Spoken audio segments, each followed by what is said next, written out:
Hey guys, James Wilson-Taylor here for Rock Sound. We are backstage at Download Festival 2023. Halestorm are on the lineup. Lizzie joins me now. How are you, mate? Yes, I'm doing great. Thank you so much for having me. This is awesome. It's good to see you. It's good to see you. Let's start with the kind of obvious festival question so far, shall we? It's Download Festival. It's always a good time. Yes. But also, it's the 20th Download. It's got to feel kind of a little bit extra special being here for an event like this, right? Absolutely. Just the history of the festival, the fact that we've been coming here since 2010, so I feel like we've kind of grown up within the festival, and we've talked about this. We cite Download as some of our most tremendous milestones as a band. It's really helped catapult and form us into the band that we are. So we're having a lot of those moments, and it's only early in the day, so I know that I'm going to lose my mind a little bit on stage, especially considering that everyone keeps telling me about how many people are actually here and that we're going to be playing in front of. So yeah, it's crazy. It's a big one this year. It's a big one. But yeah, it's funny, isn't it? Because there's multiple memories for you. Clearly, you guys have played your way up the stages. You've clearly got that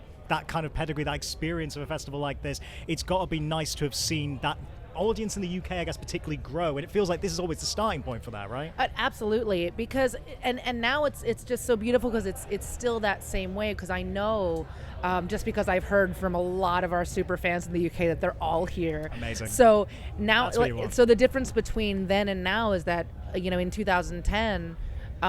We were just proving that we deserve to be on any stage here, and so now new fans, old fans, it's just a melting pot, and it's pretty beautiful. Yeah. No, it's amazing. I mean, a surefire sign that it's grown. Just that small show you announced the other day. Just that small show. That tiny one. Just that little room near Wembley. Yeah, that's all going to be fine, isn't it? Great. Yeah. I mean, wild. I know you were there for the Heavy Music Awards, right? It's got to be kind of fun to scout that out a little bit. Oh, absolutely. Because then you're on stage, you're like, oh wow, no, we're going to be doing our show here, and it's such a rite of passage. The history of it and all, and for us crazy Americans, hearing about that since we were kids, it's going to be awesome. It's one of those moments. Yeah, seeing Black Veil Brides on there as well. That's another one. I was like, oh, that fits. There we go. That's a perfect night out. We've never done a full-fledged tour with Black Veil Brides, so this was just the perfect excuse for it. Yeah, definitely. You've got to do it for a show like that. It's going to work super well. I guess a little bit of a minute now since the album came out back in the day, but it's nice seeing all those kind of fan reactions online and everything, but now you've done quite a bit more of touring on it. That's got to be a different beast. What's kind of surprised you about playing those new songs live, seeing those reactions in the flesh?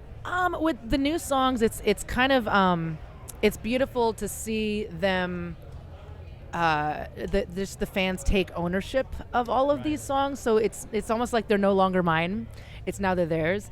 And you're seeing everybody showing up at the shows and like tattoos of the lines on their arms. Wow. And that's always wild, because for me as the lyricist in the band, the guys trust me with words. I still don't understand why they do that, but it's weird because I'll get these flashbacks when you see somebody with your lines tattooed on them and permanently, and I'll get these flashbacks to when I was writing the song, and it's it just kind of blows my mind. I'm just okay, I just thought that was something fun to say, or in the opposite sense, that was something that I was doing for myself.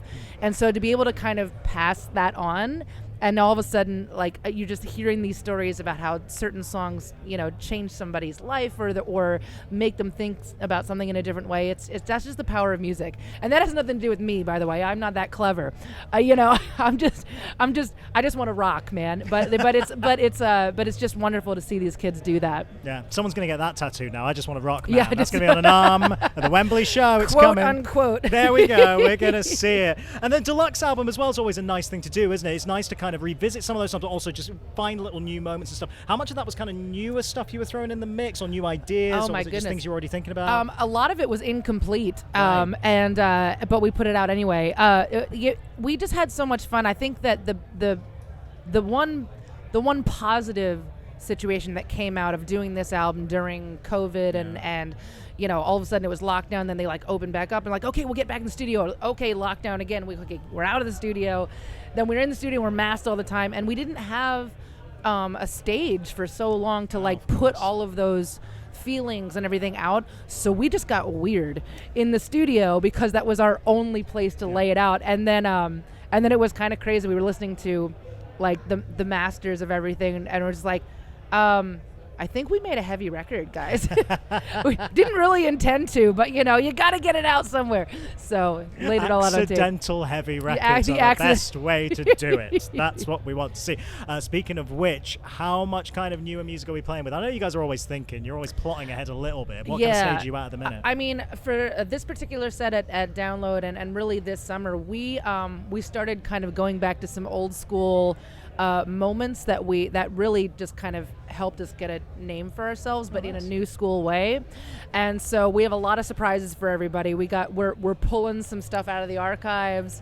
Wow. We have new things that I think there's at least one or two songs that not a whole lot of people have heard before. Right. And then plus all the stuff from the new record, and then the classics. Classics. Because people will get very upset if we don't play I Miss the Misery or I Get Off at some point. So you're going to see that too. We want the sing-alongs. We want the big sing-alongs. Busy day ahead, but before I let you go, something I'm asking absolutely everybody this weekend, because it is such a stacked lineup, this Download. I feel like, again, it's another vintage year for festivals this summer. It really is a big one. Anyone you've not worked with before on this lineup that you think, that would be a great collab to do? Honestly, I've worked with a lot of people. You have. To be fair, it's going to narrow down the list somewhat in a weird way.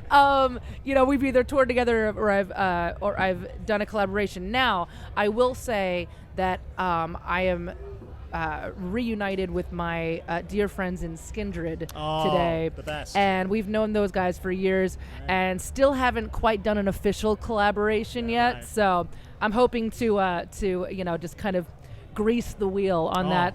Fingers crossed. Like Download house band Skindred. I love it so much. The big energy this afternoon. It's coming. It's good. Have a great rest of your weekend. It's always a pleasure to see you. And I'm sure we'll see you for Wembley and all that kind of stuff. All right. We'll see you guys soon. Absolutely. We're coming to Wembley. Everybody.